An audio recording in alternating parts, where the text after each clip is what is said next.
Good morning, everyone. Today is Tuesday, October 7th. Here's what's happening. Today marks 2 years since the October 7th attacks on Israel. Hamas conducted a number of armed incursions in southern Israel that led to the death of over 1,200 civilians. Over 205 people were taken hostage, with nearly 50 still being held in the Gaza Strip. Cardinal Pierbattista Pizzabolla, the Latin Patriarch of Jerusalem, is welcoming the U.S.-brokered ceasefire between Israel and Hamas as a first step toward peace.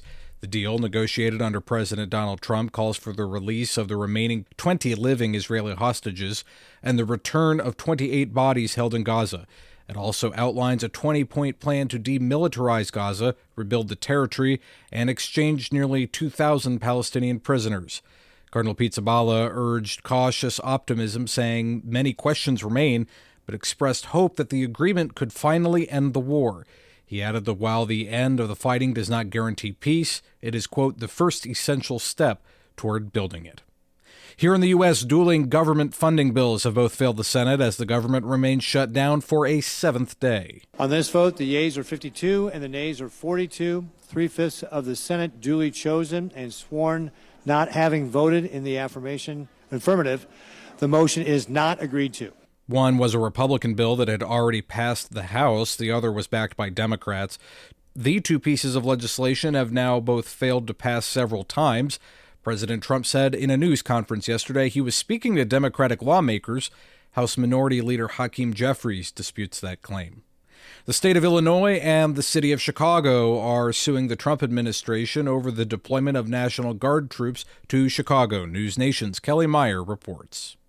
Today, the state of Illinois and city of Chicago, they filed a lawsuit to stop President Trump from sending 300 troops to the Windy City. The lawsuit accuses the president of trying to use the National Guard to punish his political enemies. Illinois is also pushing back on the president's plans to deploy 400 Texas National Guard troops to Illinois and other states. The lawsuit, filed in the United States District Court for the Northern District of Illinois, names Trump, DHS Secretary Kristi Noem, and others as defendants.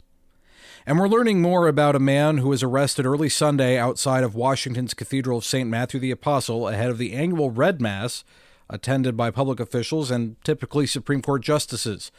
Police arrested 41-year-old Louise Gary of Vineland, New Jersey, and charged him with unlawful entry, threats, and possession of a Molotov cocktail after refusing to leave the church property. The scene was secured, but no Supreme Court justices attended the Mass due to the incident. That's the news this morning. I'm Matthew Handley.